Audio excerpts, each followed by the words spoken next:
ಒಂದ್ ಸಾಂಗ್ ನಾನು ಬರ್ತಿದ್ದೀನಿ ಇದೇ ತರ ಪ್ರೆಷರ್ಗೆ ಬಚ್ಚನಲ್ಲಿ ಒಂಚೂರು ಬಗ್ಗಿ ಮಾತಾಡು ಬಚ್ಚನು ಬಚ್ಚನು ಬಚ್ಚನು ಬಚ್ಚನು ಬಚ್ಚನು ಬಚ್ಚನು ಬಚ್ಚನು ಬಚ್ಚ ಅದು ಅಷ್ಟೇ ತುಂಬಾ ಪ್ರೆಷರ್ ಅಲ್ಲಿ ಮಾಡಿದಂತ ಸಿನಿಮಾ ಅಂದ್ರೆ ಸಿಕ್ಕಾಪಟ್ಟೆ ಕೆಲಸ ನನಗೆ ಡೈರೆಕ್ಟರ್ ಆಗಿ ಅಂದ್ರೆ ತುಂಬಾ ದೊಡ್ಡ ಸಿನಿಮಾ ಅವತ್ತಿಗೆ ತುಂಬಾ ದೊಡ್ಡ ಬಜೆಟ್ ಸಿನಿಮಾ ಈ ಸಿನಿಮಾದಲ್ಲೂ ಬರುವ ಎಲ್ಲ ಹಾಡುಗಳನ್ನು ನಾವೇ ಬರೆಯತಕ್ಕದ್ದು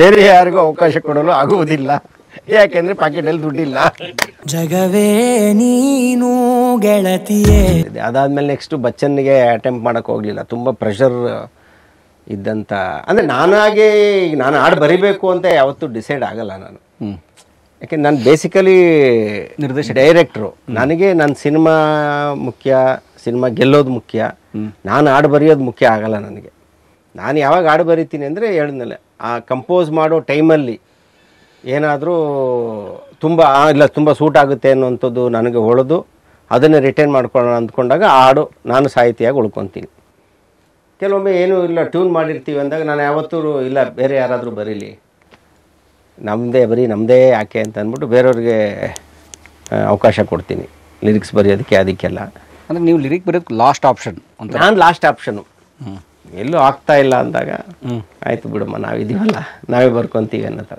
ಯಾಕೆಂದ್ರೆ ಅದ್ರ ಯಾರು ಅದಕ್ಕೆ ಅಂತಲೇ ಬರೆಯೋರು ಇದ್ದಾರೆ ಆಮೇಲೆ ನಮಗೆ ತುಂಬ ಸ್ಟ್ರೆಸ್ ಇರುತ್ತಲ್ಲ ಸಿನಿಮಾದಲ್ಲಿ ಈಗ ತುಂಬ ಅರ್ಲಿ ಸ್ಟೇಜಲ್ಲಾದರೆ ನಾನೇ ಬರಿಬೋದು ಈಗ ಶೂಟಿಂಗಿಗೆ 3 ತಿಂಗಳು 4 ತಿಂಗಳಿದೆ ಈಗಲೇ ಕಂಪೋಸಿಂಗ್ ಮಾಡ್ತಾ ಇದ್ದೀವಿ ಅಂದಾಗ ನಮ್ಗೆ ಸ್ವಲ್ಪ ಟೈಮ್ ಇರುತ್ತೆ ಹಾಡು ಬರೆಯೋಕ್ಕೆ ಅದಕ್ಕೆ ಸ್ವಲ್ಪ ಟೈಮ್ ಸ್ಪೆಂಡ್ ಮಾಡ್ಬೋದು ಆಲ್ರೆಡಿ ನಮ್ಮ ಶೂಟಿಂಗ್ ಸ್ಟಾರ್ಟ್ ಆಗೋಗ್ಬಿಟ್ಟಿರುತ್ತೆ ಶೂಟಿಂಗ್ ನಡೀತಾ ಇರುತ್ತೆ ಆ ಟೈಮಲ್ಲಿ ಯಾವುದೋ ಒಂದು ಟ್ಯೂನ್ ಓಕೆ ಆಗುತ್ತೆ ಆವಾಗ ನಾನು ನನ್ನ ಈ ಡೈರೆಕ್ಷನ್ ಕೆಲಸ ಎಲ್ಲ ಬಿಟ್ಬಿಟ್ಟು ಹಾಡು ಬರೀತಾ ಕೂತ್ಕೊಳ್ಳೋಕೆಲ್ಲ ನನಗೆ ಪೇಷನ್ಸ್ ಇರಲ್ಲ ಗಮನ ಆ ಕಡೆ ಹರಿಸೋಷ್ಟು ಪೇಷನ್ಸ್ ಇರಲ್ಲ ಆಮೇಲೆ ನಾನೇ ಮಾಡಬೇಕು ಅಂತ ಇಲ್ವಲ್ಲ ಅದನ್ನು ಡೈರೆಕ್ಷನ್ನು ನಾನೇ ಮಾಡಬೇಕು ಬೇರೆ ದಾರಿ ಇಲ್ಲ ನನ್ನ ನಂಬಿ ಪ್ರೊಡ್ಯೂಸರ್ ದುಡ್ಡು ಹಾಕಿರ್ತಾರೆ ನನ್ನ ಕೆಲಸ ಏನಿದೆ ಅದು ನಾನೇ ಮಾಡಬೇಕು ಹಾಡು ಬರೆಯೋಕ್ಕೆ ತುಂಬ ಜನ ಸಿಗ್ತಾರಲ್ಲ ಲಿರಿಸಿಸ್ಟ್ಗಳು ಅವ್ರ ಕೈಲಿ ಬರ್ಸ್ಬೋದಲ್ಲ ಮತ್ತು ನಿರ್ದೇಶಕನ ಕೆಲಸ ತಗೊಳ್ಳೋದು ಓಕೆ ಒಬ್ಬ ಸಾಹಿತ್ಯ ರಚನೆಕಾರರ ಹತ್ರ ಒಳ್ಳೆ ಕೆಲಸ ತಗೊಬೋದು ನಮಗೆ ಟೈಮ್ ಇದ್ದಾಗ ನಾನೇ ಅದನ್ನು ಬರೆದ್ಬಿಡ್ತೀನಿ ಬಚ್ಚನ್ನು ತುಂಬ ಅದು ಪ್ರೆಷರಲ್ಲಿ ಇದ್ದಂಥ ಸಿನಿಮಾ ಅಂದರೆ ಡೇ ಒನ್ನಿಂದನೂ ಅಂದರೆ ತುಂಬ ದೊಡ್ಡ ಸಿನಿಮಾ ಅವತ್ತಿಗೆ ತುಂಬ ದೊಡ್ಡ ಬಜೆಟ್ ಸಿನಿಮಾ ನನಗೆ ಡೈರೆಕ್ಟ್ರಾಗಿಯೇ ಸಿಕ್ಕಾಪಟ್ಟೆ ಕೆಲಸ ಇತ್ತು ಅಲ್ಲಿ ನಾನು ಹಾಡು ಗೀಡು ಅವೆಲ್ಲ ಯೋಚನೆ ಮಾಡೋಷ್ಟು ಪುರ್ಸೊತ್ತು ಪೇಷನ್ಸು ಇರಲಿಲ್ಲ ನನಗೆ ಅಥವಾ ಜರಾಸಂಧದ ಸೋಲಿಂದ ಹೊರಬರಬೇಕಿತ್ತ ನೀವು ಅದಕ್ಕೆ ಆಲ್ಬಮ್ ಇಟ್ಟಲ್ವಾ ಸಾಂಗ್ ಇಟ್ಟಲ್ಲ ಸಾಂಗ್ ಇಟ್ಟಾಗ್ಬಿಟ್ಟಿತ್ತಲ್ಲ ಮ್ಯೂಸಿಕ್ ಫೇಲ್ ಆಗಿರಲಿಲ್ವಲ್ಲ ಬಟ್ ಇಲ್ಲಿ ಅದೇ ಹೇಳಿದ್ನಲ್ಲ ಡೈರೆಕ್ಷನ್ ಕೆಲಸ ತುಂಬ ಜಾಸ್ತಿ ಇತ್ತು ಹಂಗೆ ಹಾಡು ಗಿಡದೆಲ್ಲ ಯಾಕೆ ತಲೆ ಕೆಡಿಸ್ಕೊಳ್ಳೋಣ ಅದು ಯಾರೋ ಬರೀಲಿ ಅಂತ ಅದೇ ಕಾಯ್ಕಿಣಿ ಅವ್ರಿಗೆ ಯೂಶ್ವಲಿ ನಾನು ಯಾವತ್ತೂ ನನ್ನ ಸಿನಿಮಾದಲ್ಲಿ ಒಂದು ಸಾಂಗು ಕಾಯ್ಕಿಣಿ ಅವ್ರ ಜೊತೆ ಬರ್ಸೋದು ಅಭ್ಯಾಸ ನನಗೆ ಸೊ ಕಾಯ್ಕಿಣಿ ಅವರು ಬರೆದ್ರು ಆಮೇಲೆ ಇನ್ನೊಂದು ಯಾವುದೋ ಒಂದು ಸಾಂಗು ಇದೇ ಥರ ಶೂಟಿಂಗ್ ಟೈಮು ಕವಿರಾಜ್ ಅವ್ರ ಕೈಲಿ ಬರ್ಸಿದ್ವಿ ಒಂದು ಸಾಂಗು ಯೋಗರಾಜ್ ಭಟ್ ಅವ್ರು ಬರೆದ್ರು ಒಂದು ಸಾಂಗ್ ನಾನು ಬರ್ತಿದ್ದೀನಿ ಇದೇ ಥರ ಪ್ರೆಷರ್ಗೆ ಬಚ್ಚನಲ್ಲಿ ಯಾವುದು ಒಂಚೂರು ಬಗ್ಗಿ ಮಾತಾಡು ಬಚ್ಚನು ಬಚ್ಚನು ಬಚ್ಚನು ಬಚ್ಚನು ಬಚ್ಚನು ಬಚ್ಚನು ಬಚ್ಚನು ಬಚ್ಚ ಜಂಪ್ ಮಾಡಿ ನೀ ಕೇಳು ಕೊಚ್ಚನ ಅದು ಹಂಗೇನೆ ಲಾಸ್ಟ್ ಮಿನಿಟ್ಗೆ ಕುತ್ತಿಗೆಗೆ ಬಂದು ಅದು ಯೋಗರಾಜ್ ಭಟ್ ಅವ್ರು ಬರಿಬೇಕಾಗಿದ್ದಂಥ ಹಾಡು ಅವ್ರಿಗೇನೋ ಬ್ಯುಸಿಯಾಗಿ ಆ ಟೈಮಲ್ಲಿ ಆಗದಲ್ಲೇ ಲಾಸ್ಟ್ ಇನ್ನೇನು ಶೂಟಿಂಗ್ ಹತ್ರ ಬಂದುಬಿಟ್ಟಿದೆ ಇನ್ನೇನು ಮಾಡೋದು ಬೇರೆ ಇನ್ನೊಬ್ಬರು ನೋಡ್ಕೊಂಡು ಹೋಗಿ ಅದು ಇದು ಬರೆಯೋಕ್ಕಾಗಲ್ಲ ಅಂತೇಳಿ ಆಮೇಲೆ ಕಾನ್ಸೆಪ್ಟ್ ನನ್ನ ತಲೆಯಲ್ಲಿತ್ತು ಅಮಿತಾಬ್ ಬಚ್ಚನ್ ಅವ್ರನ್ನ ದೃಷ್ಟಿಯಲ್ಲಿ ಇಟ್ಕೊಂಡು ಅವ್ರ ಇಮೇಜಿನ ದೃಷ್ಟಿಯಲ್ಲಿ ಇಟ್ಕೊಂಡು ಬರಿಬೇಕಾಗಿದ್ದಂಥ ಲಿರಿಕ್ಸ್ ಅದು ಸೊ ಹಾಗಾಗಿ ಹರಿಕೃಷ್ಣ ಅವರು ನೀವೇ ಬರೀತಿರಲ್ಲ ಬರೀರಿ ಸರ್ ಅಂತೇಳಿ ಹಾಗಾಗಿ ಆ ಸಾಂಗ್ ಬರ್ದಿದ್ದೆ ಅದೇ ಹೇಳಿದ್ನಲ್ಲ ಲಾಸ್ಟ್ ಮಿನಿಟ್ಗೆ ನಮ್ಮದು ಲಾಸ್ಟ್ ಆಪ್ಷನ್ ಯಾರೂ ಇಲ್ಲ ಅಂದಾಗ ನಾವು ಮ್ಯೂಸಿಕ್ ಈ ಲಾಸ್ಟ್ ಓವರ್ ಬಂದು 6 ಹೊಡ್ಬಿಡ್ತಾರಲ್ಲ ಅದೇ ಹೇಳಿದ್ದು ನಾವು ಫಿನಿಷರ್ ನಾವು ಮ್ಯಾಚ್ ಎಂಡ್ ಮಾಡೋದು ನಮ್ಮ ಕೈಲಿರ್ತದೆ ಮ್ಯಾಚ್ ಸೋಲಿಸ್ಲಬೋದು ಗೆಲ್ಲಿಸ್ಲಬೋದು ಹೌದು ಎರಡು ರಿಸ್ಕ್ ಇದೆ ಸೋತ್ರೆ ಗೆದ್ರೆ ಹೊಗಳಿಕೆ ಸೋತ್ರ ಬಾಯಿಗೆ ಬಂದಾಗ ಬೈತಿರ್ತಾರಲ್ಲ ಬಟ್ ಯಾವುದೂ ಹಂಗೆ ಆಗಿಲ್ಲ ನಾನು ಲಾಸ್ಟ್ ಮಿನಿಟಲ್ಲಿ ಯಾವುದೇ ಬರ್ದಿದ್ದೀನೋ ಎಲ್ಲದೂ ವರ್ಕ್ ಆಗಿದೆ ಅಂದರೆ ನನ್ನ ಪ್ರಿಯಾರಿಟಿ ಲಿಸ್ಟಲ್ಲಿ ನಾನೇ ಬರಿಬೇಕು ಅನ್ನೋದು ಇಟ್ಕೊಂಡಿರಲ್ಲ ನಾನು ಅನಿವಾರ್ಯ ಆದಾಗ ನಾನು ಬರೆಯಕ್ಕೆ ಹೋಗ್ತೀನಿ ಅಷ್ಟೇ ಆಮೇಲೆ ಕೃಷ್ಣಲೀಲಾದಲ್ಲೂ ಅಷ್ಟೇ ಕೃಷ್ಣಲೀಲಾದಲ್ಲಿ ನಾನು ಎಲ್ಲ ಬೇರೆ ಸಾಂಗ್ಗಳು ಅಂದರೆ ಯಾರೋ ಹೊಸ ಹುಡುಗರಿಗೆ ಅವಕಾಶ ಕೊಡೋಣ ಅಂತ ಹೊಸ ಹುಡುಗರ ಕೈಯಲ್ಲಿ ಬರ್ಸ್ತೀವಿ ಕರೆಕ್ಷನ್ ಮಾಡ್ತೀವಿ ಅವ್ರು ಬರ್ದಿದ್ದನ್ನು ನಾವೊಂಚೂರು ತಿದ್ದೋದು ಮಾಡೋದು ಅದು ಬಟ್ ಎಲ್ಲ ಕ್ರೆಡಿಟ್ ಅವ್ರ ಹೆಸರಲ್ಲೇ ಇರುತ್ತೆ ಒಂದೇ ಒಂದು ಸಾಂಗ್ ಮಾತ್ರ ನಾನು ಬರೆದೆ ಅಷ್ಟೇ ಕೃಷ್ಣಲೀಲಾದಲ್ಲಿ ಕಾದಿರುವೆ ನಿನಗಾಗಿ ಅದು 1 ಸೆಕೆಂಡ್ ಪ್ಯಾಥೋ ಸಾಂಗು ಆಮೇಲೆ ಕಥೆಯ ಒಳಗಡೆ ಇರುವಂಥ ಸಾಂಗು ಆ ಕ್ಷಣಕ್ಕೆ ಆ ಟೈಮಲ್ಲಿ ಆ ಹೀರೋಯಿನ್ ಭಾವನೆಗಳನ್ನು ಎಕ್ಸ್ಪ್ರೆಸ್ ಮಾಡುವಂಥ ಸಾಂಗ್. ಅದು ಪೊಯಿಟಿಕ್ ಆಗೂ ಇರಬೇಕು, ಕಥೆ ಒಳಗಡೆನೂ ಇರಬೇಕು. ಸೊ ಈ ಥರದ್ದೆಲ್ಲ ಬಂದಾಗ ಕಥೆಯ ಇಂಟಿಗ್ರಲ್ ಪಾರ್ಟ್ ಆಫ್ ಸ್ಟೋರಿ ಅನ್ನುವಂಥ ಸಾಂಗ್ಗಳನ್ನು ಸಾಮಾನ್ಯವಾಗಿ ನಾನೇ ಬರೀತೀನಿ. ಯಾಕೆಂದ್ರೆ ಇನ್ನೊಬ್ರಿಗೆ ಅರ್ಥ ಮಾಡಿಸಿ ಆ ಪಾತ್ರ, ಸಿಚುವೇಶನ್ನು, ಕತೆ ಎಲ್ಲದನ್ನು ಅರ್ಥ ಮಾಡಿಸಿ ಕೆಲಸ ತೊಗೊಳೋದಕ್ಕಿಂತ ಅರ್ಥ ಆಗಿರೋ ನಾನೇ ಬರೆದು ಬಿಡೋದು ಬೆಟ್ರು. ನನ್ನ ಟೈಮ್ ಸೇವ್ ಆಗುತ್ತೆ. ಅದಕ್ಕೋಸ್ಕರ ಆ ಸಾಂಗ್ ನಾನು ಬರೆದೆ. ಕಾದಿರುವೆ ನಿನಗಾಗಿ ಸಾಂಗು ಆ ಪಿಕ್ಚರಲ್ಲಿ ಅದು ನಾನೇ ಬರೆದೆ. ಅದಾದಮೇಲೆ ಇನ್ನು ಮುಂಗಾರು ಮಳೆ 2 ಮಾಡಿದಾಗಂತೂ ಇನ್ನೂ ಫಸ್ಟು ಅಲ್ಲಿ ಫಸ್ಟ್ ದೊಡ್ಡ ಭಯನೇ ಮ್ಯೂಸಿಕ್ ಇದ್ದಿದ್ದು. ಯಾಕೆಂದರೆ ಮುಂಗಾರು ಮಳೆ ಅನ್ನೋ ಹೆಸರೇ ತುಂಬ ದೊಡ್ಡದು. ಅಷ್ಟು ಹಿಟ್ಟಾದಂಥ ಸಿನಿಮಾ ಅದು, ಐಕಾನಿಕ್ ಫಿಲ್ಮು. ಮ್ಯೂಸಿಕ್ಕು ಅಷ್ಟು ಐಕಾನಿಕ್ ಅಂತ ಅನ್ಸ್ಕೊಂಡಿತ್ತು. ಯಾಕಪ್ಪ ನಮ್ಗೆ ಯಾಕೆ ಅದಕ್ಕೆ ಅಂತಲೇ ಕಾಯ್ಕಿಣಿ ಅವ್ರು ಇದ್ದಾರಲ್ಲ ಅಂದ್ಬಿಟ್ಟು ನಾವು ತಲೆನೇ ಕೆಡಿಸ್ಕೊಂಡಿರಲಿಲ್ಲ. ಅದರಲ್ಲಿ ಒಂದೇ ಒಂದು ಸಾಂಗ್ ಬರೆದೆ ನಾನು ಅಷ್ಟೇ. ಎಲ್ಲಾದರೂ ಆಲ್ಮೋಸ್ಟ್ ಕಾಯ್ಕಿಣಿಯವರು ಬರೆದ್ರು. ಒಂದು ಸಾಂಗು ಕವಿರಾಜ್ ಅವ್ರ ಕೈಲಿ ಬರ್ಸಿದ್ವಿ. ಅದು ಅಷ್ಟೇ ತುಂಬ ಪ್ರೆಷರಲ್ಲಿ ಮಾಡಿದಂಥ ಸಿನಿಮಾ. ಅಂದರೆ ಸಿಕ್ಕಾಪಟ್ಟೆ ಕೆಲಸ ನನಗೆ ಡೈರೆಕ್ಟ್ರಾಗಿ ಈ ಸಾಂಗ್ ಬರೆಯೋದು, ಅದ್ರ ಬಗ್ಗೆ ಎಲ್ಲ ಗಮನ ಕೊಡೋಷ್ಟು ಟೈಮ್ ಇರ್ತಾ ಇರಲಿಲ್ಲ. ಎಲ್ಲ ಮುಗಿದ್ಬಿಟ್ಟು ಸಾಂಗ್ ಶೂಟಿಂಗ್ ಎಲ್ಲ ಮುಗಿದೋಯ್ತು. ಶೂಟಿಂಗ್ ಮುಗಿದು ಎಲ್ಲ ಆಗಿ ರೀ ರೆಕಾರ್ಡಿಂಗ್ ಟೈಮಲ್ಲಿ ಒಂದು ಸಾಂಗು ಗಮನಿಸು ಒಮ್ಮೆ ನೀನು, ಸೋನು ನಿಗಮ್ ಅವ್ರು ಆಡಿರೋದು. ಅದು ಸಿನಿಮಾದ ಸೋಲ್ ಅದು ಆ ಸಾಂಗು. ಸೊ ಅದು ಆಲ್ರೆಡಿ ರೆಕಾರ್ಡ್ ಆಗಿತ್ತು, ಸೋನು ನಿಗಮ್ ಮಾಡಿದರು, ಎಲ್ಲ ತುಂಬ ಆಗಿ ತುಂಬ ಚೆನ್ನಾಗಿದ್ದಂಥ ಸಾಂಗ್ ಅದು. ಅದು ಒಂದು ದಿವಸ ಅರ್ಜುನ್ ರೇ ರೆಕಾರ್ಡಿಂಗ್ ಟೈಮಲ್ಲಿ ಸಾಂಗ್ ತುಂಬ ದೊಡ್ಡ ಹಿಟ್ಟಾಗುತ್ತೆ ಈ ಸಾಂಗು, ಇದ್ರದ್ದು ಫೀಮೇಲ್ ಒಂದು ವರ್ಷನ್ ಒಂದು ಮಾಡೋಣ ಅಂದರು. ಮೇಲ್ ವರ್ಷನ್ ಇತ್ತು, ಸೋನು ನಿಗಮ್ ಅವ್ರು ಆಡಿದರು ಆಲ್ರೆಡಿ. ಅದನ್ನು ಮೇಲ್ ವರ್ಷನ್ ಕಾಯ್ಕಿಣಿ ಅವ್ರು ಬರೆದಿದ್ರು ಸಾಹಿತ್ಯ. ಒಂದು ಫೀಮೇಲ್ ವರ್ಷನ್ ಮಾಡೋಣ ಇದನ್ನು ಅಂತ. ಫಿಲ್ಮಲ್ಲಿ ಇಲ್ಲ ಅದಕ್ಕೆ ಸ್ಪೇಸು, ಫಿಲ್ಮಲ್ಲಿ ಹಾಕೋಕ್ಕೆ ಸ್ಪೇಸ್ ಇಲ್ಲ.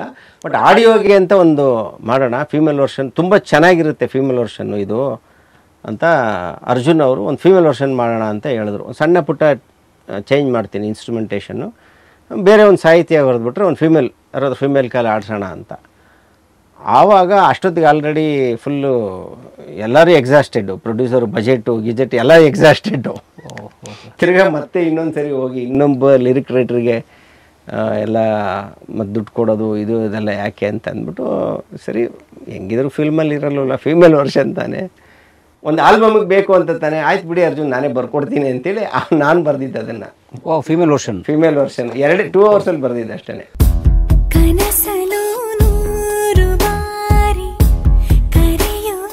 ಅದಿಟ್ಟು ಮ್ಯಾಸಿವ್ ಇಟ್ಟಾಗೋಯ್ತು ಅದು, ಮ್ಯಾಸಿವ್ ಇಟ್ಟಾಗೋಯ್ತು ನೋಡಿ. ಮೇಲ್ ವರ್ಷನ್ ಇಟ್ಟೆ, ಮೇಲ್ ವರ್ಷನ್ ತುಂಬ ದೊಡ್ಡ ಇಟ್ಟದು. ಫೀಮೇಲ್ ವರ್ಷನ್ ಫಿಲ್ಮಲ್ಲಿ ಇಲ್ವಲ್ಲ. ಆದರೆ ಅದು ಆಮೇಲೆ ಆಲ್ಬಮ್ ಕೇಳಿ ಸೋಷಿಯಲ್ ಮೀಡಿಯಾದಲ್ಲಿ ಕೇಳಿ ತುಂಬ, ಅಂದರೆ ಹೆಣ್ಮಕ್ಳಿಗೆ ತುಂಬ ಇಷ್ಟ ಆಗೋಯ್ತು ಸಾಂಗ್ ಅದು. ಇನ್ಫ್ಯಾಕ್ಟು ಕಾಯ್ಕಿಣಿ ಸರ್ಗೆ ಗೊತ್ತಿರಲಿಲ್ಲ ಮೇಲ್ ವರ್ಷನ್ ಬರೆದಿರೋದು ಅವರಲ್ವಾ. ಅವ್ರು ಯಾವತ್ತೋ ಒಂದು ದಿವಸ ಆಮೇಲೆ ಎಲ್ಲೋ ಸ್ಟುಡಿಯೋದಲ್ಲಿ ಯಾವತ್ತೋ ಒಂದು ಸರಿ ಕೇಳಿದ್ರು, ಶಶಾಂಕ್ ಎಷ್ಟು ಅದ್ಭುತವಾಗಿ ಬರೆದಿದ್ದೀರ, ನಮ್ಮ ವರ್ಷನ್ಗಿಂತ ಚೆನ್ನಾಗಿದೆ ಅಲ್ರಿ ನಿಮ್ಮದು ಅಂದರು. ಇಲ್ಲ ಸರ್, ಏನು ಹಿಂಗೆ ಕಾಸು ಉಳಿಸೋಕೆ ಅಂತ ಬರ್ದಿರೋದು ಸರ್ ನಾವು. ಪ್ರೊಡ್ಯೂಸರ್ ಬೈತಾರೆ, ತಿರ್ಗಾ ಇನ್ನೊಂದು ಸಾಂಗು, ತಿರ್ಗಾ ಅದಕ್ಕೆ ಬೇರೆ ಪೇಮೆಂಟ್ ಅಂದರೆ ಬೈತಾರೆ ಅಂತ ನಾನೇ ಬರ್ದಿದ್ದೀನಿ ಸರ್, ದುಡ್ಡು ಉಳ್ಸೋಕ್ಕಷ್ಟೇ ಅಂತ. ಇಲ್ಲ ತುಂಬ ಅದ್ಭುತವಾಗಿ ಬರ್ದಿದ್ದು, ಅಂದರೆ ಆ ಟೈಮಿಗೆ ಬಂತದು. ಸೊ ಹಂಗೆ ಆ ಸಿನಿಮಾದಲ್ಲಿ ಹಾಡು ಬರೆದಿದ್ದು. ಅದಾದಮೇಲೆ ತಾಯಿಗೆ ತಕ್ಕ ಮಗ ಫಿಲ್ಮಲ್ಲೂ ಬರೆದಿದ್ದೀನಿ ನಾನು, 3-4 ಸಾಂಗ್ ಬರೆದಿದ್ದೀನಿ. ಮೈನ್ ಹಿಟ್ಟಾಗಿರೋ ಸಾಂಗ್ ಕಾಯ್ಕಿಣಿ ಸರ್ ಬರೆದಿರೋದು, ಹೃದಯಕ್ಕೆ ಹೆದರಿಕೆ. ಮಿಕ್ಕಿದ್ದೆಲ್ಲ ಸಿಚುವೇಶನಲ್ ಸಾಂಗ್ಸು.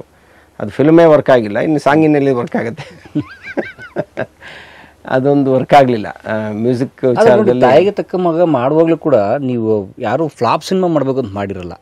ನೀವು ಅದ್ರ ಕಥೆ ಮಾಡುವಾಗ ಅಥವಾ ಒಂದು ಯಶಸ್ವಿ ಚಿತ್ರಕ್ಕೆ ಎಷ್ಟು ಶ್ರಮ ಎಫರ್ಟ್ ಹಾಕಿರ್ತೀರಿ ಅಷ್ಟೇ ಹಾಕಿರ್ತೀರಿ. ಹೌದೌದು. ಮತ್ತು ಅವು ನಿಮ್ಮ ಅದರಲ್ಲೂ ಆ್ಯಕ್ಚುಲಿ ಒಂದು ಮದರ್ ಸಾಂಗು ತುಂಬ ಚೆನ್ನಾಗಿತ್ತು. ನೀವು ಯಾವಾಗಾದ್ರು ಫ್ರೀ ಇದ್ದರೆ ಕೇಳಿ, ತಾಯಿ ಮೇಲೆ ಒಂದು ಸಾಂಗ್ ಇದೆ, ಅದು ತುಂಬ ಒಳ್ಳೆಯ ಸಾಂಗು. ಬಟ್ ಸಮ್ಟೈಮ್ಸ್ ಏನಾಗುತ್ತೆ ನಿಮಗೆ, ಕೆಲವೊಮ್ಮೆ ಫಿಲ್ಮ್ ವರ್ಕ್ ಆಗಲಿಲ್ಲ ಅಂದಾಗ ಏನೂ ವರ್ಕ್ ಆಗಲ್ಲ. ಫಿಲ್ಮ್ ವರ್ಕ್ ಆದರೆ ಒಂದು ಆ್ಯಾವರೇಜ್ ಸಾಂಗೂ ಸೂಪರ್ ಹಿಟ್ ಸಾಂಗ್ ಆಗುತ್ತೆ. ಫಿಲ್ಮ್ ವರ್ಕ್ ಆಗಲಿಲ್ಲ ಅಂದಾಗ ಒಂದು ಒಳ್ಳೆ ಸಾಂಗೂ ಆ್ಯಾವ್ರೇಜ್ ಆಗಿಬಿಡುತ್ತೆ. ಬಟ್ ಒಂದು ತುಂಬ ಒಳ್ಳೆಯ ಸಾಂಗು ನಿಮಗೆ film irrespective of film work ಆಗಿಬಿಡುತ್ತೆ. ನಿಮಗೆ ತುಂಬ ವಾವ್ ಅನ್ನೋ ಫ್ಯಾಕ್ಟ್ರಿ ಇರೋವಂಥ ಒಂದು ಟ್ಯೂನ್ ಆದರೆ ಅದು ಯಾರೇ ಹೀರೋ ಆಗಿರಲಿ ಏನೇ ಆಗಿರಲಿ ವರ್ಕ್ ಆಗಿಬಿಡುತ್ತೆ. ಈಗ ಅದೇ ಫಿಲ್ಮಲ್ಲೇ ಹೃದಯಕ್ಕೆ ಹೆದರಿಕೆ ಇದೆಯಲ್ಲ, ತುಂಬ ದೊಡ್ಡ ಹಿಟ್ ಸಾಂಗ್ ಅದು. ಫಿಲ್ಮ್ ರಿಲೀಸಿಗೆ ಮುಂಚೆನೇ ಹಿಟ್ ಆಗಿತ್ತು.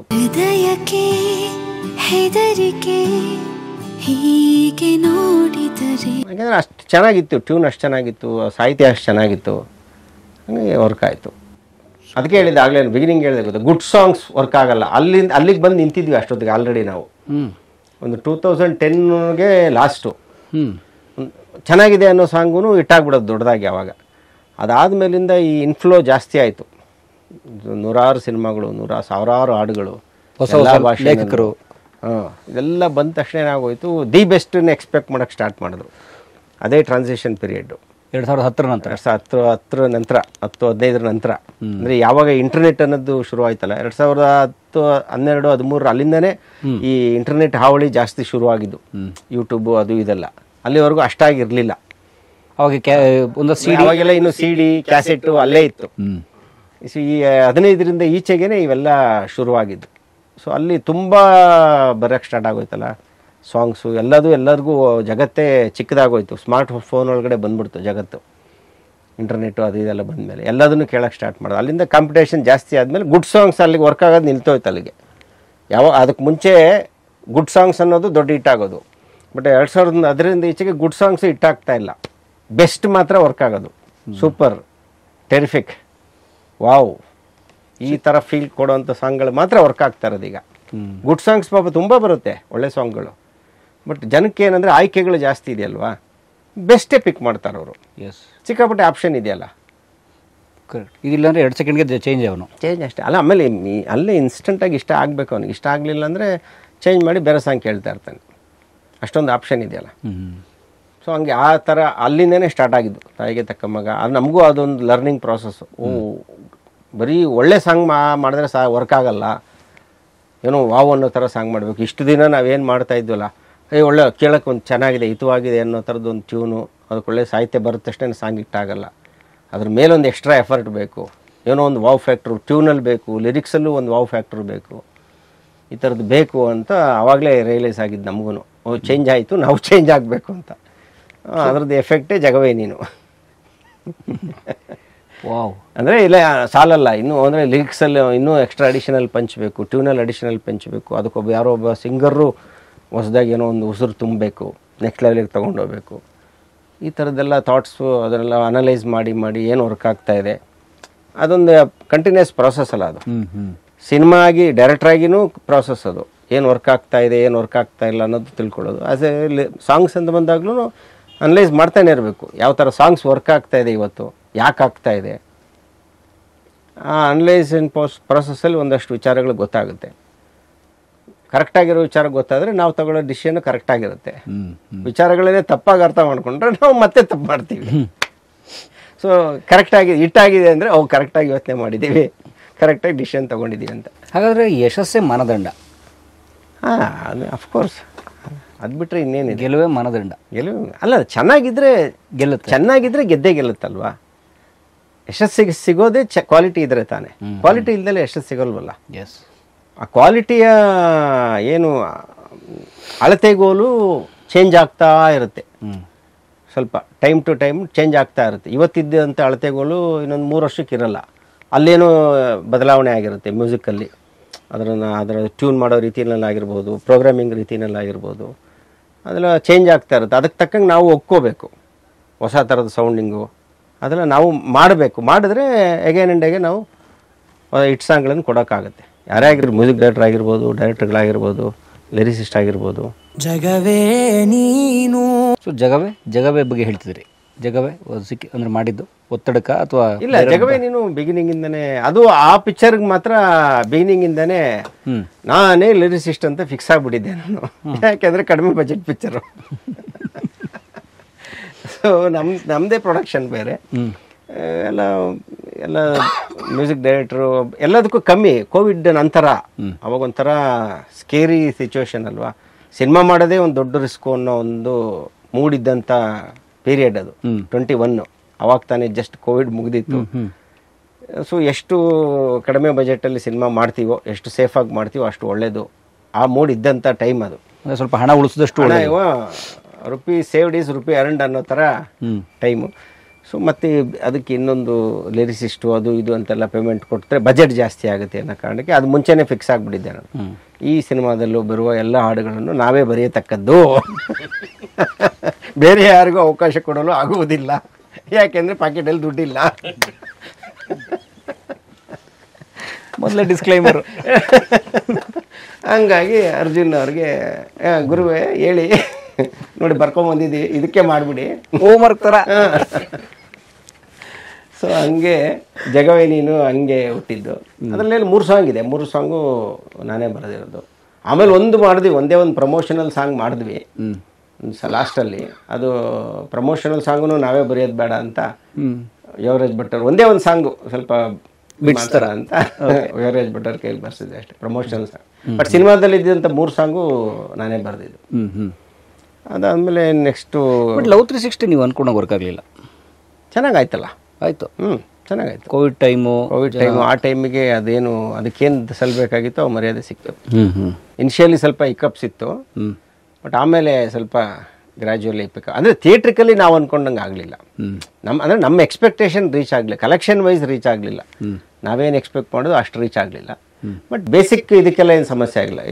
ಬೇರೆ TV ರೈಟ್ಸು, ಡಿಜಿಟಲ್ ರೈಟ್ಸು ಇದೆಲ್ಲ ಇತ್ತಲ್ಲ, ಅದರಿಂದಾಗಿ ಸಿನಿಮಾ ಸೇಫ್ ಆಯಿತು. ಓಕೆ, ಥಿಯೇಟ್ರಿಕಲಿ ಇನ್ನೂ ಹೆಚ್ಚಿನ ಜನ ನೋಡಬೇಕಾಗಿದ್ದಂಥ ಸಿನಿಮಾ ಆ್ಯಕ್ಚುಲಿ. ಅಂದರೆ ಆ ಸಿನಿಮಾ ಕ್ವಾಲಿಟಿ, ಆ ಸಿನಿಮಾದ ಕಂಟೆಂಟು ಇನ್ನೂ ಹೆಚ್ಚಿಗೆ ಜನ ಥಿಯೇಟ್ರಿಗೆ ಬಂದು ನೋಡಬೇಕಾಗಿತ್ತು. ಬಟ್ ಅದಕ್ಕೆ ಯಾರನ್ನೂ ಏನು ದೂಷಣೆ ಮಾಡೋಕ್ಕಾಗಲ್ಲ. ನಾವು ಜಾಸ್ತಿ ಪ್ರಮೋಷನ್ ಮಾಡೋಕ್ಕೆ ನಮ್ಮ ಹತ್ರನೂ ಬಜೆಟ್ ಇರಲಿಲ್ಲ ಆವಾಗ. ಸೊ ಅಷ್ಟೇ ಬಂತು ಅಷ್ಟೇ. ಸೊ ಆಫ್ಟರ್ ಲವ್ 360 ಅದು ಲವ್ 360 ಆದಮೇಲೆ ನೆಕ್ಸ್ಟು ಕೌಸಲ್ಯ ಸುಪ್ರಜರಾಮ. ಕೌಸಲ್ಯ ಸುಪ್ರಜರಾಮದಲ್ಲೂ 4 ಹಾಡುಗಳನ್ನು ನಾನೇ ಬರೆದಿದ್ದೀನಿ. ಕೋವಿಡ್ ನಿಮ್ಮನ್ನು ಪೂರ್ಣ ಪ್ರಮಾಣ ಸಾಹಿತ್ಯ ರಚನೆ ಅಲ್ಲೂ ಅದೇ ಸಮಸ್ಯೆ, ನಾನೇ ಪ್ರೊಡ್ಯೂಸರು ಕೌಸಲ್ಯ ಸುಪ್ರಜರಾಮಗೆ. ಓಕೆ, ಸೊ ಎಷ್ಟು ಸರಿ ಒಂದು ಸಾಂಗು ಕಾಯ್ಕಿಣಿ ಸರ್ ಹತ್ರ ಒಂದು ವರ್ಷಣ, ಅಂದರೆ ಲವ್ 360ಗಿನ ಸ್ವಲ್ಪ ಜಾಸ್ತಿ ಬಜೆಟ್ ಇತ್ತು ಅಷ್ಟೇ. ಅದಕ್ಕೆ ಒಂದು ಸಾಂಗು ಕಾಯ್ಕಿಣಿ ಸರ್ಗೆ ಅಂತ ಅಂದ್ಬಿಟ್ಟು ಇನ್ನು ಮಿಕ್ಕಿದ ಸಾಂಗೆಲ್ಲ ನಾನೇ ಬರೆದಿದ್ದೆ. ಶಿವಾನಿ ಸಾಂಗ್ ಚೆನ್ನಾಗಿ ವರ್ಕ್ ಆಯಿತು. ಅದು ಒಂದು ಸೆಕೆಂಡ್ ಶಿವಾನಿ ಸಾಂಗು ಅಷ್ಟು ಬೇಸಿಕಲಿ ಲವ್ ಸಾಂಗ್ ಆದ್ರೂ ಸಿಚುವೇಶನ್ ಅಲ್ಲ, ಅದು ಅವನ ಕ್ಯಾರೆಕ್ಟರ್ನ ಡಿಸ್ಕ್ರೈಬ್ ಮಾಡಬೇಕಾಗಿತ್ತು ಆ ಹಾಡಲ್ಲಿ. ಆ ಮ್ಯಾಚೋ ಇಮೇಜು, ಆ ಟಾಕ್ಸಿಕ್ ನೇಚರು ಒಂದು ಹೀರೋದು. ಸೊ ಅದನ್ನು ಇಟ್ಕೊಂಡೇ ಸಾಲುಗಳನ್ನು ಬರಿಬೇಕಾಗಿತ್ತು. ಆ ಪೊಸೆಸಿವ್ನೆಸ್ಸನ್ನು ಎಕ್ಸ್ಪ್ರೆಸ್ ಮಾಡುವಂಥ ಸಾಂಗ್ ಅದು. ಅವನೆಷ್ಟು ಪೊಸೆಸಿವ್ ಅನ್ನೋವಂಥದ್ದು, ಅವ್ನು ಲವ್ ಆದ್ರೂ ಅವನು ಎಷ್ಟು ಪೊಸೆಸಿವ್ ಆಗಿ ರಿಯಾಕ್ಟ್ ಮಾಡ್ತಾನೆ ಅನ್ನೋದು. ವಿಷುವಲಿನೂ ಅದೇ ಇರೋದು. ಸೊ ಲಿರಿಕ್ಸಲ್ಲೂ ಅದೇ ಬೇಕಿತ್ತು. ಸೊ ಕಥೆಗಾರ ನಾನೇ ಆಗಿರೋದ್ರಿಂದ ಅದನ್ನು ನಾನೇ ಬೆಟ್ರಾಗಿ ಎಕ್ಸ್ಪ್ರೆಸ್ ಮಾಡ್ತೀನಿ ಅಂತ ಆ ಸಾಂಗು ನಾನೇ ಬರೆದಿದ್ದು. ಅದೇ ಎಲ್ಲ ಮತ್ತು ಅದೇ ಅಮ್ಮನ ಸಾಂಗೂ ಸಿಚುವೇಷನಲ್ಲು, 90 ಯಾಕು ಕಿಟ್ಟಪ್ಪನೂ ಸಿಚುವೇಷನಲ್ಲೇ. ಒಂದೇ ಒಂದು ಸಾಂಗ್ ಮಾತ್ರ ಇಮ್ಯಾಜಿನೇಷನಲ್ಲಿ ಒಂದು ಡುಯೆಟ್ ಸಾಂಗ್ ಇತ್ತು, ಅದನ್ನು ಕಾಯ್ಕಿಣಿ ಅವ್ರ ಕೈಲಿ ಬರ್ಸಿದ್ದೆ ಅಷ್ಟೇ. ಅದು ಇದೇ ಥರ ಎಲ್ಲ ಲಾಸ್ಟ್ ಶೂಟಿಂಗ್ ಟೈಮಲ್ಲಿ, ಶೂಟಿಂಗ್ ನಡೀತಾ ಇದ್ದಾಗಲೇ ಆ ಟ್ಯೂನ್ ಆಗಿದ್ದು. ನಾವೆಲ್ಲ ಶೂಟಿಂಗ್ ಕಡೆ ಗಮನ ಇದ್ದಾಗ ನಾವು ಯಾಕೆ ಅಂದ್ಬಿಟ್ಟು ಕಾಯ್ಕಿಣಿ ಸರಿಗೆ ಕೊಟ್ಟು ದಯವಿಟ್ಟು ಬರ್ಕೊಡಿ ಸರ್ ಅಂತ ಹೇಳಿ ಅವ್ರ ಕೈಲಿ ಬರ್ಸಿದ್ದೆ ಅಷ್ಟೇ. ಯಾಕೆ ನಮ್ಗೆ ಅವರು ಅಂದರೆ ತುಂಬ ರೆಸ್ಪೆಕ್ಟು. ನನಗೆ ಪರ್ಸನಲಿ ಯಾವಾಗಲೂ ಆಸೆ ಅದು, ನನ್ನ ಸಿನಿಮಾದಲ್ಲಿ ಒಂದು ಕಾಯ್ಕಿಣಿ ಸರ್ದು ಒಂದು ಸಾಂಗ್ ಇರಬೇಕು ಅಂತ ನನ್ನ ವೈಯಕ್ತಿಕವಾದ ಆಸೆ. ಅದು ಅಭಿರುಚಿ ಆಸೆ. ಓಕೆ, ಹಾಗಾಗಿ ನಿಮ್ಮ ಗುರುಗಳ ಹತ್ರ ನೀವು 6 ಆದ್ಮೇಲೆ ಮತ್ತೆ ಹಾಡು ಬರ್ಸೋಕೆ ಹೋಗಲಿಲ್ಲ?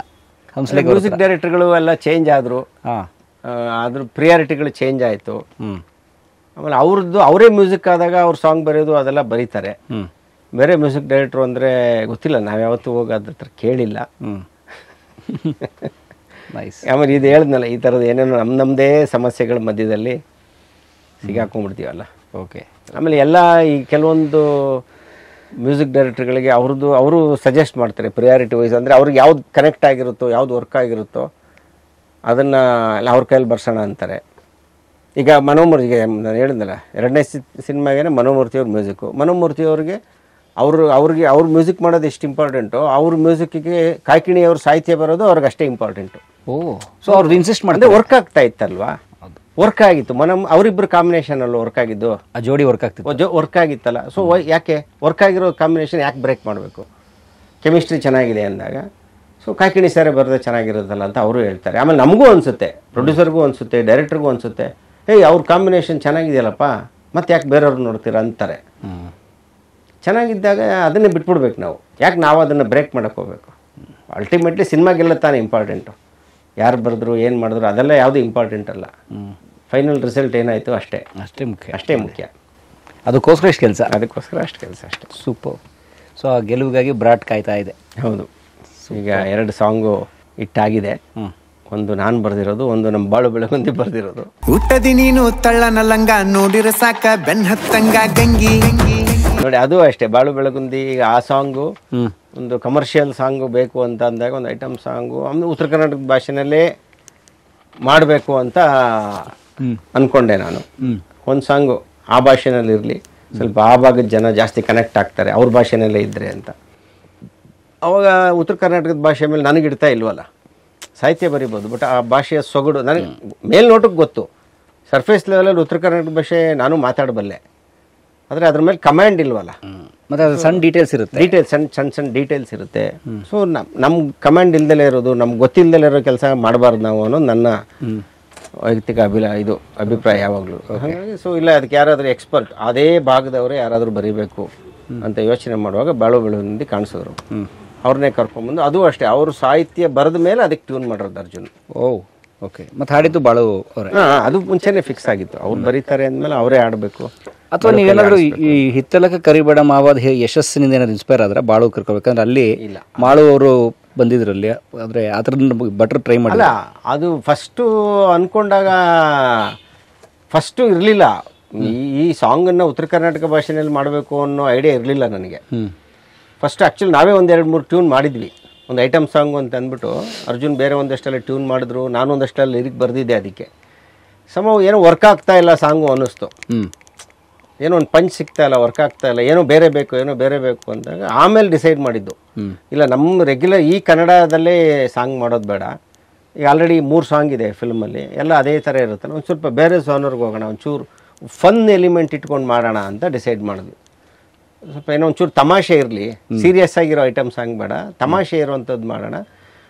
ಒಂಚೂರು ತರಲೆ, ಯಾಕೆಂದರೆ ಬ್ರ್ಯಾಟ್ ಅಂದ್ರೇ ತರಲೆ. ಓಕೆ. ಬ್ರ್ಯಾಟ್ನ ನಿಜವಾದ ಮೀನಿಂಗ್ ತರಲೆ ಅಂತ. ಸೊ ತರಲೆ ನನ್ನ ಮಗ, ಬ್ರ್ಯಾಟ್ ಅಂದರೆ ತರಲೆ ನನ್ನ ಮಗ. ಅಂದರೆ ಆ ಟೈಟ್ಲ್ ಬಂದ್ಬಿಟ್ಟಿದೆ ಅಂತ ಬ್ರ್ಯಾಟ್ ಇಟ್ಕೊಂಡ್ರ ನೀವು?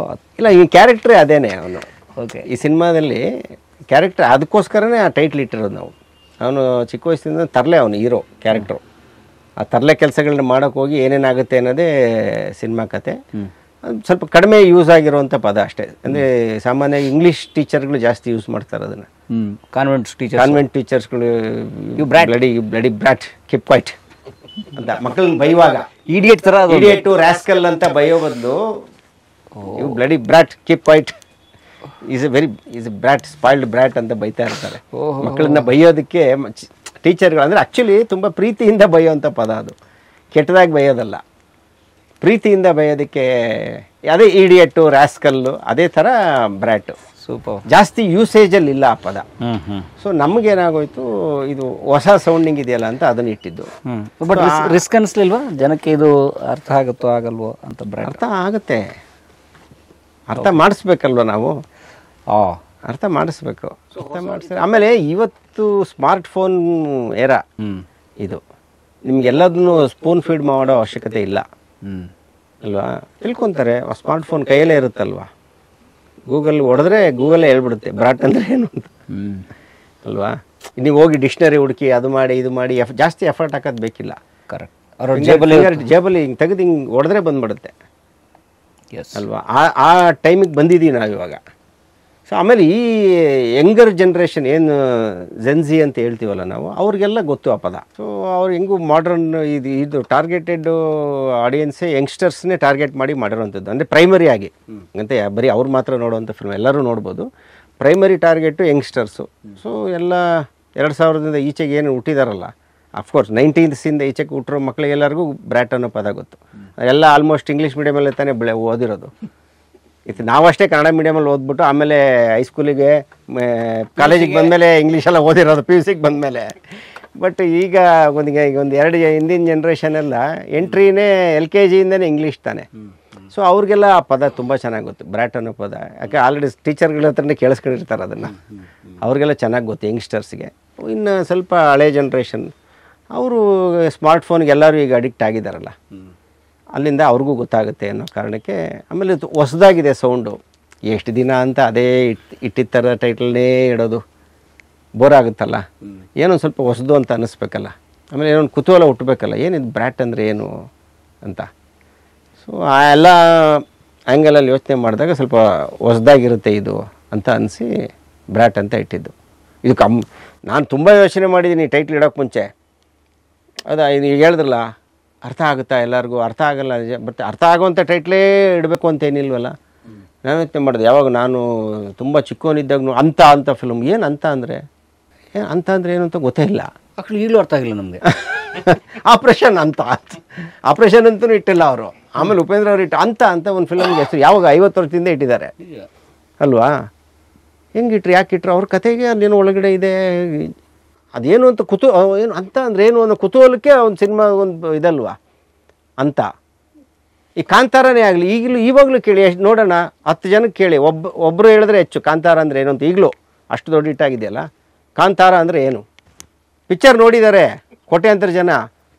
ಕಾಂತಾರ ಅಂದರೆ ಏನು ಕೇಳಿ ನೋಡಿ, 10 ಜನಕ್ಕೆ ಒಬ್ಬರು ಹೇಳಿದ್ರೆ ಹೆಚ್ಚು. ಹಾಗಂತ ಅದಕ್ಕೇನು ಮೀನಿಂಗ್ ಇಲ್ಲ. ಕಾಂತಾರ ಆ ಕತೆಗೆ ತುಂಬ ಆ್ಯಪ್ಟ್ ಆದಂಥ ಟೈಟಲ್ಲು. ನಿನಗೆ ಅದು ನಿಜ ಅರ್ಥ ಗೊತ್ತಾಗಬೇಕು ಅಂದರೆ ಹುಡುಕಿ ತಿಳ್ಕೊಳ್ಳೋಕೆ ಇಷ್ಟ ಇಲ್ಲ ಅಂದರೂ ನೋ ಪ್ರಾಬ್ಲಮ್, ಹಂಗೆ ಹೇಳ್ಕೊಂಡು ಓಡಾಡ, ಹೋಟೆಲ್ ಫಿಲಮ್ ನೋಡು ಅಲ್ವಾ? ನಮ್ಮ ಕತೆಗೆ ಏನು ಸೂಟಬಲ್ಲು ಅದನ್ನು ಹೊಸದು ಅನಿಸೋವಂಥದ್ದನ್ನು ನಾವು ಇಡಬೇಕು ಟೈಟ್ಲು ಅಲ್ವಾ? ಇದೆಲ್ಲ ನನ್ನ ಬಿಗ್ಗೆಸ್ಟು ಇನ್ಸ್ಪಿರೇಷನ್ ಆಗಿದ್ದು ನನಗೆ ಅಂತ ಕಾಂತಾರ ಗೊತ್ತಾಗುತ್ತೆ ಬಿಡಿ. ಎಲ್ಲರಿಗೂ ಗೊತ್ತು. ಅಂದ ತಕ್ಷಣ ಅದು ಅಕ್ಷರ ಎಲ್ಲರಿಗೂ ಗೊತ್ತಿರೋದಿಲ್ಲ. ಕಾಂತಾರ ಯಾರಿಗೂ ಗೊತ್ತಿರಲಿಲ್ಲ. ಕಾಂತಾರ ಇವಾಗಲೂ ಗೊತ್ತಿಲ್ಲ, ಅವಾಗ ಬಿಡಿ ಇವತ್ತಿಗೂ ಗೊತ್ತಿಲ್ಲ. ಬಟ್ ಅದೇನು ಸ್ಟಾಪ್ ಆಗಲಿಲ್ಲ ಅದರಿಂದ. ಚೆನ್ನಾಗಿದೆ ಕೇಳೋಕ್ಕೆ, ಸೌಂಡಿಂಗ್ ಚೆನ್ನಾಗಿದೆ. ಕಾಂತಾರ ಅನ್ನೋ ಸೌಂಡ್ ಚೆನ್ನಾಗಿದೆ ಕೇಳೋದಕ್ಕೆ. ಮೀನಿಂಗ್ ಏನು ಅನ್ನೋದು ಆಸಕ್ತಿ ಇದ್ದರು ತಿಳ್ಕೊತಾರೆ ಅಲ್ವಾ? ತಿಳ್ಕೊಳ್ದೇ ಇದ್ರೂ ತೊಂದರೆ ಇಲ್ಲ. ಸಿನಿಮಾ ನೋಡುವಾಗ ಅದೇನೋ ಒಂದು ಫೀಲ್ ಕ್ರಿಯೇಟ್ ಮಾಡುತ್ತೆ, ಮುಗಿದೋಗುತ್ತೆ. ಅಂತಾನು ಹಂಗೇನೆ. ಈಗ ಸುನಿಲ್ ಕುಮಾರ್ ದೇಸಾಯಿ ಅವರು ಬಂದು ತರ್ಕ, ನಿಷ್ಕರ್ಷ, ಉತ್ಕರ್ಷ, ಈಗ ನಾವೆಲ್ಲ ಸ್ಕೂಲ್ಗೂ ಏನಯ್ಯ ಹಿಂಗಂದ್ರೆ ನಾವೆಲ್ಲ ಅವಾಗ ಚಿಕ್ಕ ಹುಡುಗರು. ನಿಷ್ಕರ್ಷ ಬಂದಾಗ ನಾನಿನ್ನು ಟೀನೇಜಲ್ಲೇನೋ ಇದ್ದೆ. ನಿಷ್ಕರ್ಷ ಕನ್ನಡ ಮೀಡಿಯಮೇ ಆದ್ರೂ ನಿಷ್ಕರ್ಷ ಅಂದರೆ ಏನು ಗೊತ್ತಿರಲಿಲ್ಲ ನಮಗೆ. ಬಟ್ ಏನೋ ಚೆನ್ನಾಗಿದೆಯಲ್ಲ ಇದು ನಿಷ್ಕರ್ಷ. ಆಮೇಲೆ ನಾವು ಹೋಗಿ ಡಿಕ್ಷನರಿ ಎಲ್ಲ ತೆಗೆದು, ಆವಾಗ ಡಿಕ್ಷನರಿ ಕಾಲ, ಲೈಬ್ರರಿಗೆ ಹೋಗಿ ಡಿಕ್ಷನರಿ ಎಲ್ಲ ತೆಗೆದು ನಿಷ್ಕರ್ಷ ಅಂದರೆ ಏನು, ಇದು ನಿಷ್ಕರ್ಷ ಅಂದರೆ ಅಷ್ಟು ನಮ್ಮನ್ನು ಯೋಚನೆ ಮಾಡೋಕೆ ಹಚ್ತಾ ಇತ್ತಲ್ಲ ಅದು ಟೈಟಲ್. ನೀವು ಕಾಳ, ಭೈರವ, ನಾಗ ಅಂತ ಇಟ್ಟ ತಕ್ಷಣ ಏನು ಯೋಚನೆ ಮಾಡೋದು ಏನಿಲ್ಲ, ಚಲಿಸುವ ಮೋಡಗಳು ಅಷ್ಟೇ. ಆದರೆ ನಿಷ್ಕರ್ಷ ಅಂತ ಏನು ಗುರು ಇದು ನಿಷ್ಕರ್ಷ ಅಂದರೆ ಅಂತ ಹುಡ್ಕೋದು ಅದ್ರ ಬಗ್ಗೆ. ಅಂದರೆ ಆ ಸಿನಿಮಾ ಇನ್ನೂ ಅಟೆನ್ಷನ್ ಜಾಸ್ತಿ ಡ್ರಾ ಮಾಡ್ತಾ ಇತ್ತಲ್ಲ ಆ ಸಿನಿಮಾ. ಸೊ ಹಂಗೆ ಅಟೆನ್ಷನ್ ಜಾಸ್ತಿ ಡ್ರಾ ಮಾಡುತ್ತೆ. ಅವಾಗಾದರೂ ಅಟ್ಲೀಸ್ಟ್ ನಾವು ಬಿಡಿ ಸಿನಿಮಾ ಬಫ್ಗಳು ಹುಡ್ಕೊಂಡೋಗಿ ಲೈಬ್ರರಿಗೆಲ್ಲ ಹುಡ್ಕೊಂಡೋಗಿ ನೋಡಿದ್ದೆ. ಇವತ್ತು ಬೇಕಿಲ್ವಲ್ಲ, ಕೈಯಲ್ಲೇ ಫೋನ್ ಇದೆಯಲ್ಲ, ಟಕ್ ಅಂತ ನೋಡ್ಬಿಡ್ತಾರೆ. ಸೊ ಅದು ಇನ್ನೂ ಜಾಸ್ತಿ ರಿಜಿಸ್ಟರ್ ಆಗುತ್ತೆ, ಹೊಸ ಪದ ಜಾಸ್ತಿ ರಿಜಿಸ್ಟರ್ ಆಗುತ್ತೆ. ಈಗೆಲ್ಲ ಅದೇ ನಡೀತಾ ಇರೋದಲ್ವ, ಆ ಥರದ ಟೈಟಲ್ಗಳೇ. ಅಂದರೆ ಜೆನ್ಸಿ ಆಡಿಯನ್ಸ್ಗಳನ್ನ ಟಾರ್ಗೆಟ್ ಮಾಡಿ ಟೈಟಲ್ಸು ಅದು ಇದೆಲ್ಲ ಇಡ್ತಾ ಇದ್ದಾರೆ. ಈಗ ಸಲಾರ್ ಅಂದರೆ ಏನು, ಯಾವುದೋ ಒಂದು ಬೇರೆ ಭಾಷೆಯ ಯಾವುದೋ ಪದ, ಅದು ಹುಡುಕಬೇಕು. ಒಬ್ಬ ಯೋಧ ನೀವು ಹುಡುಕಿದ್ರೆ ಅದರಿಂದ ಒಂದು ಅರ್ಥ ಇರುತ್ತೆ, ಅದು ಕತೆ ಆಪ್ಟಾಗಿರುತ್ತೆ. ಇದು ಅದೊಂದು ಟ್ರೆಂಡ್ ಇವಾಗ. ನಿಮ್ಮನ್ನು ಚಿಂತನೆಗೆ ಹಚ್ಚುವಂಗೆ ಮಾಡೋದು ಟೈಟ್ಲಿಂದಾನೇ. ಎಲ್ಲ ಬಾಳೆಹಣ್ಣು ಸಿಪ್ಪೆ ಸುಲಿದು ಬಾಯಿಗೆ ಇಡೋ ಬದಲು ಸ್ವಲ್ಪ ಯೋಚನೆ ಮಾಡ್ರಪ್ಪ ಅನ್ನೋ ಥರ ಅದು ಒಂದು ಟೆಕ್ನಿಕ್ಕು. ಸೊ ಬ್ರ್ಯಾಟ್ ಅನ್ನೋದು ಆ ಟೆಕ್ನಿಕಲ್ಲಿ ಇಟ್ಟಿರೋಂಥ ಒಂದು ಟೈಟಲ್. ರೆಡಿ. ಬ್ರ್ಯಾಟಿಸಮನ್ನು ನೀವು ಅಕ್ಟೋಬರ್ 31ರಿಂದ ತೆರೆ ಮೇಲೆ ನೋಡ್ಬೋದು. ರೌಡಿಸಮ್ ಕೇಳಿದ್ದೀರಾ, ಬ್ರಾಟಿಸಮ್ ಕೇಳಿಲ್ಲ ಅಲ್ವಾ? ಕೇಳಿ. ಬ್ರಾಟಿಸಮ್ ಅಂತ, ಅದು ಹೊಸ ಪದನೇ. ರೌಡಿಗಳಿಂದ ರೌಡಿಸಮು, ಬ್ರ್ಯಾಟ್ಗಳಿಂದ ಬ್ರಾಟಿಸಮ್. ಸೊ ಬ್ರಾಟಿಸಮ್ ಅಂದರೆ ಏನು ಅನ್ನೋದಕ್ಕೆ ಈ ಫಿಲಮ್ ನೋಡ್ಬೇಕು ನೀವು, ಹೆಂಗಿರುತ್ತೆ ಅಂತ. Your son is a brat, Mr. Mahadevaiah. Brought ಅಂದ್ರೆ ಟೀಚರ್ ಹಾಳಾಗೋಗಿದ್ದಾನೆ ಅಂತ. ಸರ್, ಸಂಜು ಅವ್ರು ನಿಮ್ಮ ಬಗ್ಗೆ ಭಾಳ ನಮ್ಮ ಗುರುಗಳು ಅಂತ ಅಭಿಮಾನದಿಂದ ಹೇಳ್ತಿರ್ತಾರೆ. ಅಲ್ಲ ನೀವು ನೋಡಿ, ಈಗ ನೋಡೋಕ್ಕೆ ನಾನು ಅವನಿಗೆ ಗುರುಗಳ ಥರ ಇದ್ದೀನಿ, ಅವ್ನು ನನಗೆ ಗುರು ಥರ ಇದ್ದಾನೆ. ಫಿಸಿಕಲಿ ಅವ್ರು ನಿಮ್ಮ ಫೈನಾನ್ಷಿಯರ್ ಇದ್ದಂಗೆ ಇದ್ದಾನೆ. ಆದರೆ ಒಂದು ದಿವಸನೂ ಫೈನಾನ್ಸ್ ಕೊಟ್ಟಿಲ್ಲ. ಕೊಡೋದು ಸರ್ ದೇವ್ರಂಗೆ ನಮ್ಮ ಹತ್ರನೇ ಬಂದು ಕೇಳ್ತಾನೆ, ಸರ್ ಒಂದು ಪಾತ್ರ ಆದ ತಕ್ಷಣ ಪೇಮೆಂಟ್ ಸರ್ ಅಂತ, ಸ್ವಲ್ಪ ಪೇಮೆಂಟ್ ಅಪ್ಲಿಕೇಶನ್ ಅಂತ ಹಂಗೆ ಇಲ್ಲ ಒಳ್ಳೆ ಭಾಳ ಒಳ್ಳೆ ಅಲ್ಲ ಒಳ್ಳೆ ನಟ. ಹಂಗಾಗಿ ಏನು ಪರಿಚಯ ಆಗಿರ್ಚೆ ಅವ್ರು ಸಿನಿಮಾ ಮಾಡ್ಬೇಕಾರೆ ಅವೆಲ್ಲ ಇಲ್ಲ ನಮ್ಮ ಹತ್ರ. ಪರಿಚಯ ಇದ್ದೆ ಕ್ಲೋಸ್ ಇದ್ದೀರಾ ಅಂದರೆ ಬನ್ನಿ ಕಾಫಿ ಕುಡಿಯೋಣ, ಟೀ ಕುಡಿಯೋಣ, ಇಲ್ಲ ಊಟ ಮಾಡೋಣ, ಇಲ್ಲ ಅದಕ್ಕೂ ಮೀರಿದ ಇನ್ನೂ ಒಂದು ಏನಾದ್ರು ಬೇಕಾದ್ರೆ ಮಾಡೋಣ. ಬಟ್ ಸಿನಿಮಾಗೆ ಟ್ಯಾಲೆಂಟ್ ಒಂದೇ ಅರ್ಹತೆ. ಪರಿಚಯ ಇದೆ, ಕ್ಲೋಸ್ ಇದೆ, ಹಂಗೆಲ್ಲ ಅವಕಾಶ ಕೊಡಲ್ಲ. ನಾನಂತೂ ಯಾರಿಗೂ ಕೊಟ್ಟಿಲ್ಲ ಆ ಥರ ಎಲ್ಲ. ಅವರಿಗೆ ಪ್ರತಿಭೆ ಇದೆ, ಆಮೇಲೆ ಆ ಪಾತ್ರಕ್ಕೆ ಸೂಟ್ ಆಗ್ತಾರೆ ಅಂದರೆ ಮಾತ್ರ ನಮ್ಮ ಸಿನಿಮಾದಲ್ಲಿ ಅದು ಯಾವುದಕ್ಕಾರ ಆಗಿರ್ಬೋದು, ಅಸಿಸ್ಟೆಂಟ್ ಡೈರೆಕ್ಟರ್ ಆಗಿರ್ಬೋದು, ಆರ್ಟಿಸ್ಟ್ ಆಗಿರ್ಬೋದು, ಅಥವಾ ಯಾರು ಸಿಂಗರ್ಸ್ನ ಇದು ಮಾಡೋದಾಗಿರ್ಬೋದು, ಟ್ಯಾಲೆಂಟ್ ಇದ್ದಾಗ ಮಾತ್ರ ನಾವು ಎನ್ಕರೇಜ್ ಮಾಡೋದು. ಸೊ ಇವನು ಟ್ಯಾಲೆಂಟ್ ಇದೆ ಅಂತ ಇವನನ್ನು ಎನ್ಕರೇಜ್ ಮಾಡ್ತಾ ಇದ್ದೀವಿ ಅಷ್ಟೇ. ಚೆನ್ನಾಗಿ ಆ್ಯಕ್ಟ್ ಮಾಡ್ತಾನೆ. ಅದು ತಪ್ಪು ಅಂತ ಗೊತ್ತಾಯ್ತಾ ಅಥವಾ ಸತ್ಯ ಅಂತ? ಇಲ್ಲ ಟ್ಯಾಲೆಂಟ್ ಇದೆ. ಅವನ ಟ್ಯಾಲೆಂಟಿಗೆ ಅವ್ನಿಗೆ ಗೊತ್ತಿರೋ ಟ್ಯಾಲೆಂಟ್, ಆಮೇಲೆ ಅವನ ಶೇಪಿಗೆ ತಕ್ಕಂಗೆ ನಾವು ಪಾತ್ರ ಕೊಡ್ತೀವಿ. ಇದರಲ್ಲೂ ಆ ಥರನೇ ಅವನ ಆಕಾರಕ್ಕೆ ತಕ್ಕಂಗೆ ಒಂದು ಪಾತ್ರ ಕೊಟ್ಟಿದ್ದೀವಿ. ಚೆನ್ನಾಗಿ ಮಾಡಿದ್ದಾನೆ ಅದನ್ನು. ಶುಭವಾಗಲಿ ಸರ್ ನಿಮಗೆ. ಗೋವಿಂದಪ್ಪ ಕಾನ್ಸ್ಟೇಬಲ್ ಗೋವಿಂದಪ್ಪ ನಮ್ಮ ಅಚ್ಯುತ್ ಸರ್ ಜೊತೆನಲ್ಲಿ ಒಂದು ಇಂಪಾರ್ಟೆಂಟ್ ಪಾತ್ರ ಮಾಡಿದ್ದಾನೆ. ಬಟ್ ಸೀರಿಯಸ್ ಪಾತ್ರ. ಯೂಶಲಿ ಅವ್ನು ಕಾಮಿಡಿ ಪಾತ್ರ ಮಾಡಿಸ್ತಾ ಇದ್ವಿ, ಸ್ವಲ್ಪ ಸೀರಿಯಸ್ಸು. ಏನಾದ್ರು ವಿಗ್ಗಿ ಕೊಡ್ಸಿದ್ರೆ? ಏನಿಲ್ಲ, ಟೋಪಿ ಹಾಕ್ಬಿಡಿ. ಅವೆಲ್ಲ ಏನು ಹಾಕ್ಸಲ್ಲ ನಾವು, ಹಂಗೆಲ್ಲ ಆರ್ಟಿಫಿಷಿಯಲ್ ಆಗಿ ಏನು ಮಾಡಲ್ಲ ಯಾವ ಆರ್ಟಿಸ್ಟ್ಗೂ. ನ್ಯಾಚುರಲ್ ಆಗಿ ಹೇಳ್ತಿರ್ತೀರಿ. ನಮ್ಮ ತಂದೆ ತಾಯಿ, ನನ್ನ ಪೇರೆಂಟ್ಸ್ ಅಂತ ಏನು ಅಂತೀನೋ, ಚಿತ್ರರಂಗದಲ್ಲಿ ನನ್ನ ಪೇರೆಂಟ್, ನನ್ನ ಅಪ್ಪ ಅಮ್ಮ ಅಂತಲೇ ಅನ್ಬೇಕು.